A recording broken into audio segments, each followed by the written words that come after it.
Hey there, Sarah Shaw and Lisa Ascolese, the Inventress, are here again with another episode of Dial for Dollars. And today we're going to talk about the art of no and what that means. Right, Lisa? Love the topic of no. Love no because no becomes a conversation and something that we can help the listeners to understand that everybody gets it. Everybody gets a no at some point or several no's. You may get lots and lots of no's. But it's what you do with the no's that actually matter, right? So the no is how you handle it. And I give myself 3 different categories of no's to walk away with, okay? So there's a soft no, there's a medium no, and there's a hard no. And I think you had your own definition for that hard no that I call the hard no. Oh, yeah, the hard no is lose my phone number, never call me again. That's how I'm like, you know, if you're calling a store buyer and they're like, the soft no, well, not interested right now. And you're like, okay, I'll call you back in a month. Then there's the medium no, you know, we're not really looking for any lines like yours or whatever, you know, whatever they say. And you're like, okay, well, maybe that means not right now. And then the third time you talk to them 6 months later, they're like, you know, we are never going to buy your line. And that to me is the hard no of lose my phone number and don't bother me again. And you heard it. And you heard it finally from that. But you needed to hear that part. And so Sarah and I have the same, we do the same type of, our businesses are different, and we're going to talk about that shortly. But our space in terms of understanding what sales are, what marketing is all about, what manufacturing, inventing, and putting products in the hands of celebrities, we both understand that. Sarah's more of an expert in one area, I'm more of an expert in the other, because I know that you people are going, okay, what's up, what are they doing? And we'll explain that to you. But I want to talk about the no's. The wonderful no's that I get always inspire me. So for me, when I talked about the soft no is such an open door for me. It's like, cool. It was a soft no. She just wanted to say no because they just wanted to say no before they said yes, right? So in that opportunity, you have that time to have a conversation with that buyer and say, ask about the no. Ask about what, softly. Ask softly and pleasantly why that buyer, not all out your face, like, what you mean? None of that. What do you mean? We won't do that. Product perfect for your store. My product is the most perfect product on the market. Exactly. And there's nothing wrong with it. And there isn't. So my product is always perfect, guys. No. So I mean, there's always room for growth, and it doesn't mean that when you receive a soft no, you walk away and it's the be all and it's the end of your conversation, I should say, because it's really not. So the soft no, you should stay there and literally say, okay, can I ask you a question? What's the reason for your no? Are there other features and benefits that you're looking for in this product that you're just not seeing here? Because maybe I'm not explaining it to the depth that you need for me to explain it to. Because you could be leaving something out. You got a couple of minutes. These buyers, they have a very limited time. So that's what we talked about last week also, is like having your 3 bullet points ready and explain it without being nervous. We talked last week also about them being moms and sisters and regular folks. Talk to them about how the product is being used. You could literally flip that soft no into a 100% maybe. Exactly. Right? And the one thing, I just want to throw one thing in there too to riff on what you were saying is listening, right, to the buyer and asking them the questions to see if there's something that you left out or there's a benefit or something that's missing for them. But also if you have a product that is unusual, like for me, when I patented my closet organizer for handbags, nobody had ever seen it before because it was a brand new to market product. So I had to really listen. I mean, it was like totally starting over my entire life of selling at that point, because I had to really listen to the buyers for their objections, because they didn't know what it was and they were scared, right? They were like, why should I spend money on this? I don't even know what it is or how it works, or it's weird, or why would anyone want it? Whatever their reasons were, right? And the more you ask questions, even though that's scary, the more you learn so that you can overcome those objections on the next call, right? The next person that you talk to, right? And maybe you'll get a, you'll get to like just before the soft no with that one. Yeah. Right? And or then it gives you the opportunity to turn that around and say, well, let me send you a sample, right? Let me just show you how awesome it is. And you have to be able to think about Sarah, all those things. They're scared too. You have to remember something. When a buyer is telling you yes, they're putting all of their numbers on the line. Meaning, and that's a whole other topic too, and it's very deep to explain, but a buyer has to make sure that when they're bringing you in, you're going to sell. This is not money coming out of the buyer's pocket. This is the corporation. Yeah. So that buyer should really need to know that this product is going to sell. Otherwise, their numbers look very, very bad. They have numbers that they need to present to their managers, to their producers, to everybody else too. It's not just them. So that's why I say to people, just because I know someone at the network doesn't mean that the product is in. Do I have a better chance of getting into the network than many? Yeah, because I have a relationship for many years. Doesn't mean it's going to be a yes. They have to understand why the numbers make sense. What demographic is this serving? You know what I mean? But I mean, like we talked about the soft no, the buyer may say, you know what? I'm not sure. We've had a necklace like this before. It did kind of well, marginally well. And then, from us, we say, well, what was the part? What could they have done better in order to sell the product better? Right. And that's where the conversation of the soft no begins, and that turns into a possible. Right. I just always, I'm giggling because so many people just take the no at face value, right, in that moment. The soft no to them is a hard no to us, right, or a really seasoned sales person, right? And they don't look at that opportunity as how they could turn it around and get it to a yes. And that's the part that can really stall your business, right? If you look at every no as a hard no, I mean, you got to listen for the hard no's, but the soft no, especially when they go click. My phone number. When they go click. Exactly, right. And and it's kind of like too when you have, if you're using a mass emailer, right? And you're emailing these store buyers and you're looking at your reports and you're like, wow, this person never opens my emails. Well, don't take that as a no either, because that could just mean it's not getting to their inbox, or they don't know who you are, so they're just not opening it, and they're for whatever reason. You can't start putting words in their mouth, because if you do, then you start going right to that hard no.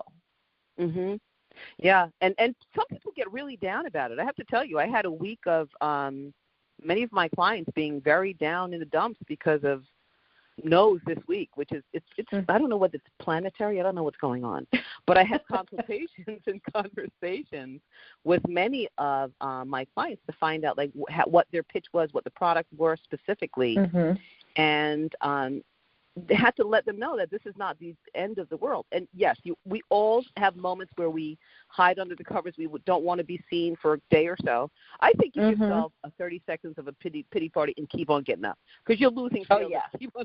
When you're feeling sorry for yourself, you're losing sales. So give yourself a moment 30 to recap. Pity party. 30 seconds. That's it. Sorry, 30 seconds. Set the timer. That's kind of mean. No. You can give yourself more than that. 5 I try not minutes. to do much. Yeah, 5 is good. Max out at 5. Yeah. And sometimes talk what to I somebody, do right? Is I in that 5 minutes that I've often given myself after a no, because I used to hate making sales calls, and I'd just be like, oh my God, I can't take another no. And but training yourself to listen, right? But in those, and so that you can reiterate for the next one, everyone's objecting to this, or if it's your price point, then that's something you have to go back and revisit. If everyone's rejecting you for price, but if it's rejecting you for other things, right? We're not interested, or we're not taking any new handbags or new jewelry lines or whatever they say. you have to come up with a way to twist your presentation in a sense, right? Yeah. Like how do you, 100%. How do you, if they're like, well, we're not looking for leather, and you're making leather, then, maybe you have a fabric handbag, or they're not looking for gold jewelry, but you have some silver, or you're about to launch a silver line. Oh, we're about to launch a silver line, in 3 weeks, can I reach back out to you? Yeah. And thinking about ways to do that. But what I was going to say in my 5 minutes of self-pity, and I still do this to this day, if something happens and you're like, oh, God, it's so negative, right, is I literally I run up and down the hallway in my house like 3 times just to get the adrenaline visual out, Yes. Because I'm not real into jumping jacks or anything, but that's another thing you could do, right? Or sit-ups or something like that. But you got to do something to get that adrenaline out of your system so that you're not shaking for the next call. Because I don't know how you are, but if I get, if it's something really important, or I'm feeling really shunned by the no person, because it's so personal, Sarah, and exactly. Everybody totally. out there, it's not personal. Right. But it feels that way. It feels that way in your body. It's like your dress or what you wore has nothing to do with anything. They're looking at logistics and what makes sense. Yep. So that's me running up and down. I run up and down the hallway like 3 times just because or until I feel like the adrenaline's gone out, or I go get a glass, or I go get a glass of water and just chug it or something, right? So that you break that cycle. So you have to do something that breaks the cycle for you. I don't know, it could be go brush your teeth. I mean, whatever it is. You got to get out of there. Yeah, you have to get up from your chair. You got to move. You got to do something to move that energy out, and then come back and do it again. It's funny that you're saying that. What I do is I need to feel stronger and re-energized, so I will do something, anything. If I'm in my office, in my home, I'll go right to the refrigerator and go, okay, I need some beets. I need something. Yeah. I need some coconut water. I need something to take me out of that mind space. So now you're right. You've distracted yourself from that space that you think is negative, which is really not, because you're learning something from that no. As long as you challenge yourself and you allow yourself to grow from that no. And like you said, listen to what the buyer said. Don't just put up a brick wall and forget about anything else they said, because sometimes that happens. The buyer will say no and explain, but it just kind of everything, all of her words or his words may go away because you're so shunned or shook by the no, right? So you'll never take in. And it's a really hard thing to do because you're going in there with such passion, but you really do have to listen and take mental notes. And the other thing is, don't take notes while they're telling you no. Don't take notes while they're telling you what the no's are. Just try to remember it in that moment. Let it all sink in. And come up with a response, not defensive response, but a cohesive and coherent response, even though you're like, oh my God, and oh my gosh, it's taking over. But don't let oh my gosh take over. Listen. They hate me. I wore the wrong dress. I did some dress. My hair doesn't look right or whatever. Yes. No, none of it matters. They don't care about that. They're literally looking for what you're presenting to them at your best, with your best knowledge, because they don't have it. You're the only one who has knowledge for that product because it's yours. Could be somebody else. You're the educator. For them. You're the educator. You're the one with the experience. Let them walk away saying, wow, that was an amazing presentation.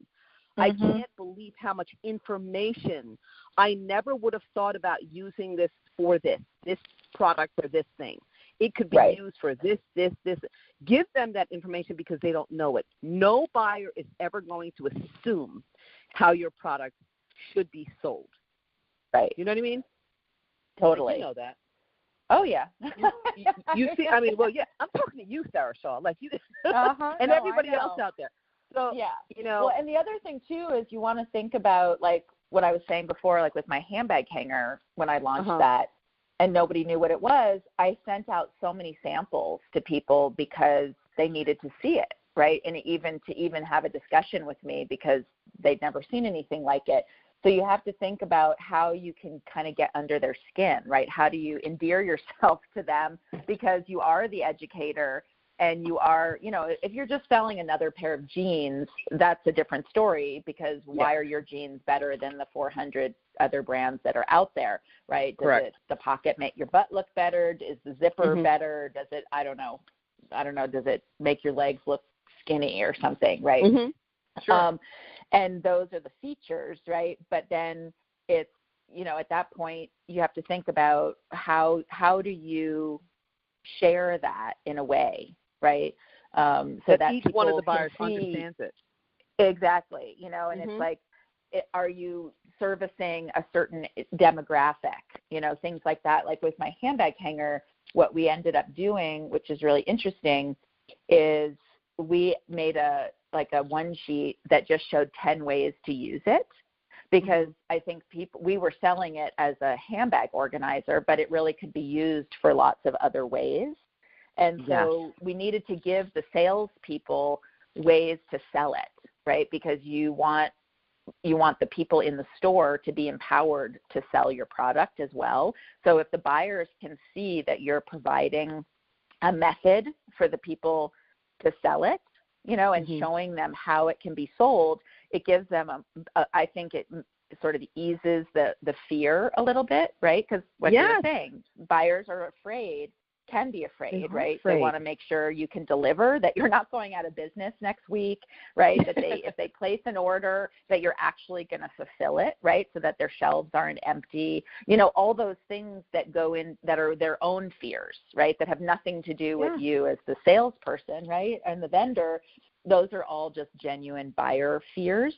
And so the more ways you can come up with to make them feel at ease, we provide this sales training or whatever, whatever goes with your product.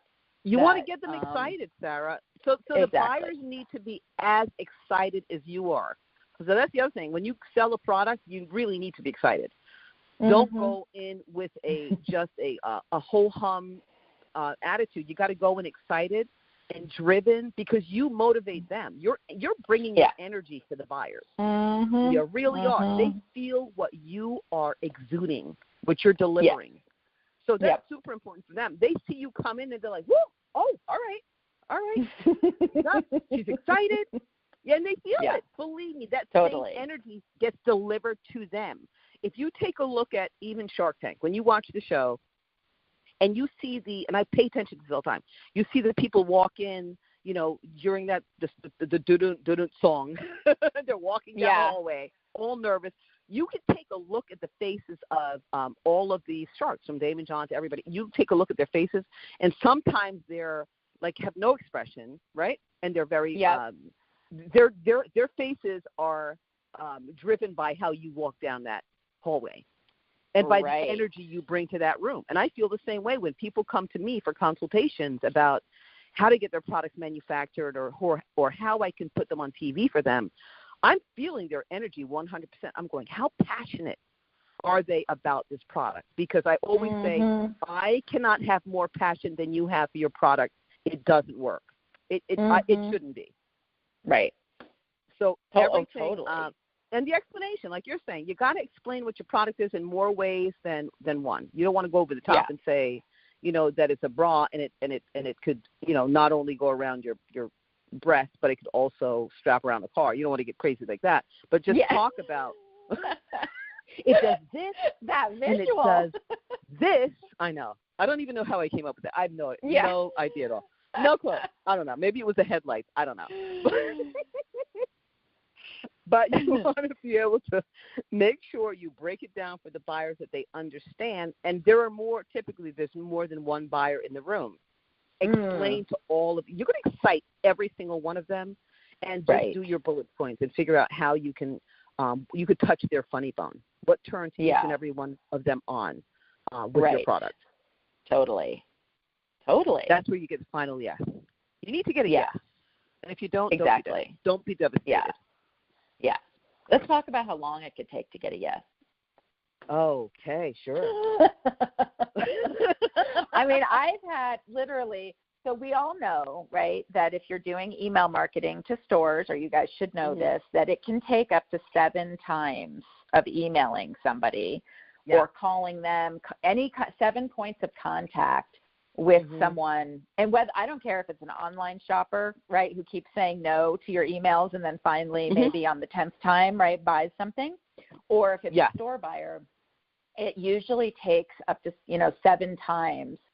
And so I always say to people, you have to be patient, right? But you have to be diligent. You've got to keep that communication up.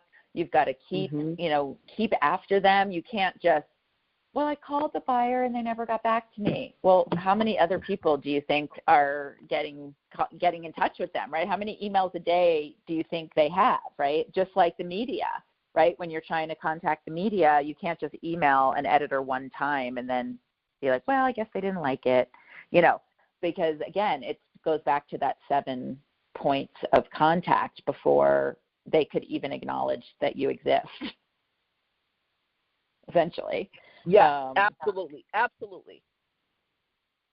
And so I think that you have to kind of buck up, right, and get on the program, right, where you've got your call list, your Excel doc or however you're doing it, and, left message, sent email, sent another email, and that you can see and track, right, that you've been in touch with these people lots of times. And it can be, but I think that, you can send emails many times, right, and try to get them to open your line sheet or click on something or, whatever method you're using, and then, but most deals are made on the phone or in person, as far as I'm concerned. Absolutely. No, just educating yourself about what your product is.